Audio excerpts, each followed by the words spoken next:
नमस्ते। अगर आप एलटी ग्रेड 2025 की तैयारी में जुटे हैं ना, तो एक मिनट रुकिए। एक बहुत ही जरूरी बहुत ही क्रिटिकल अपडेट है जिस पर आपको फौरन ध्यान देना होगा। चलिए, बिना देर किए सीधे बात करते हैं। तो जो लोग भी एलटी ग्रेड एग्जाम की तैयारी कर रहे हैं, उन्होंने शायद देखा होगा कि जैसे ही आप यूपीपीएससी पोर्टल पर अपने ओटीआर नंबर से लॉगिन करते हैं, एक नया स्टेप सामने आ रहा है। ये जो स्क्रीन पर दिख रहा है ना, बस यहीं से सारी कहानी शुरू होती है। देखिए, इस अपडेट को बिल्कुल भी हल्के में मत लीजिएगा। मैं साफ साफ बता दूं, कुछ कैंडिडेट्स के लिए तो ये एकदम मैंडेटरी है, मतलब करना ही करना है। और बाकियों के लिए भाई, हमारी सलाह तो यही है कि आप भी इसे पूरा कर लें। आगे किसी भी झंझट से बचने का ये सबसे बेस्ट तरीका है। अब सवाल ये उठता है कि भाई, आयोग ने ये नया स्टेप डाला ही क्यों, है ना? चलिए, इसके पीछे की वजह समझते हैं, ताकि कोई कंफ्यूजन ही ना रहे। सारी कहानी बस इस एक नंबर के इर्द गिर्द घूमती है, 81। जी हाँ, 81। ये पूरा का पूरा अपडेट जो है वो असल में 81 खास पोस्ट्स के लिए सही कैंडिडेट्स को पहचानने के लिए ही लाया गया है। तो बात असल में ये है कि ये जो 81 पद हैं, ये हैं दिव्यांगजन सशक्तिकरण विभाग के। अब इन पोस्ट्स के लिए कुछ स्पेशल क्वालिफिकेशंस चाहिए। तो कमीशन बस ये पक्का करना चाहता है कि इन पदों पर सिर्फ वही लोग आएं जिनके पास वो खास योग्यता है। अब यहाँ देखिए, ये बहुत इंटरेस्टिंग है। ये दिखाता है कि बदला क्या है। पहले क्या था, ये सारे ऑप्शन अथवा या और करके दिए हुए थे। तो हुआ ये कि लगभग सबने ही येस पर क्लिक कर दिया। लेकिन अब जैसा आप देख सकते हैं, सबको अलग अलग कर दिया गया है। कंफ्यूजन खत्म।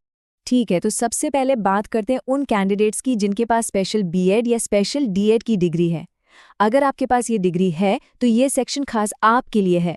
एक बात बिल्कुल साफ समझ लीजिए, अगर आपके पास स्पेशल एजुकेशन की डिग्री है तो इस फॉर्म को सही सही भरना ऑप्शनल नहीं है, ये मैंडेटरी है। अगर आप उन 81 स्पेशल पोस्ट के लिए कंसिडर होना चाहते हैं तो ये करना ही पड़ेगा। तो करना कैसे है? बहुत सिंपल प्रोसेस है। आप लॉगिन कीजिए, अपनी जो भी स्पेशल क्वालिफिकेशन है, मान लीजिए हियरिंग इम्पेयर्ड है या लोकोमोटर डिसेबिलिटी, उसे ढूंढिए और उसके सामने येस सिलेक्ट कर लीजिए। और हाँ, ये सबसे ज़रूरी बात है, बाकी जितने भी ऑप्शन हैं उन सब के लिए नो ही चुनना है, ये ध्यान रखिएगा। चलिए, अब आते हैं दूसरे और सबसे बड़े ग्रुप पर, यानी वो सभी आवेदक जिनके पास नॉर्मल जनरल बीएड की डिग्री है। अच्छा, अगर आपके पास सिर्फ जनरल बीएड है तो टेक्निकली तो आपको कुछ करने की ज़रूरत नहीं है, लेकिन हमारी सलाह यही रहेगी कि आप भी इसे सही सही भर ही दें। सेफ साइड पर रहना हमेशा अच्छा होता है, ताकि बाद में कोई दिक्कत ही ना आए। और ये स्लाइड एकदम क्रिस्टल क्लियर कर देती है कि करना क्या है। जिनके पास जनरल डिग्री है उन्हें पहले वाले ऑप्शन यानी गवर्नमेंट कॉलेजेस के लिए यस चुनना है, और फिर जो बाकी के 2 स्पेशल एजुकेशन वाले पद हैं उनके लिए साफ साफ नो चुनना है। बस इतना ही करना है। चलिए, अब हम आ गए हैं अपने आखिरी सेक्शन पर। यहाँ हम बात करेंगे सबसे ज़रूरी चेतावनी और उस डेडलाइन की जिसे आप मिस करना अफोर्ड नहीं कर सकते हैं।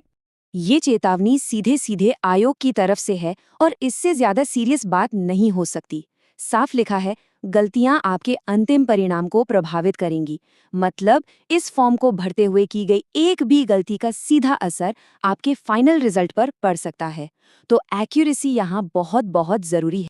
और ये रही वो तारीख जिसे आप अभी के अभी अपने कैलेंडर में मार्क कर लीजिए। लास्ट डेट है 7 जनवरी 2026। इसे भूलने की गुंजाइश बिल्कुल नहीं है। तो चलिए, फटाफट सब कुछ समराइज कर लेते हैं। एक फाइनल चेकलिस्ट। जिनके पास स्पेशल डिग्री है सिर्फ अपने फील्ड के लिए यस और बाकी सबके लिए नो। जिनके पास जनरल डिग्री है गवर्नमेंट कॉलेजेस वाले ऑप्शन के लिए यस और स्पेशल पोस्ट्स के लिए नो। और हाँ, सभी लोग डेडलाइन से पहले अपनी एंट्रीज को डबल चेक जरूर कर लें।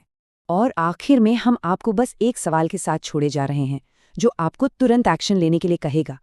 क्या आपने अपना एप्लीकेशन पोर्टल चेक किया?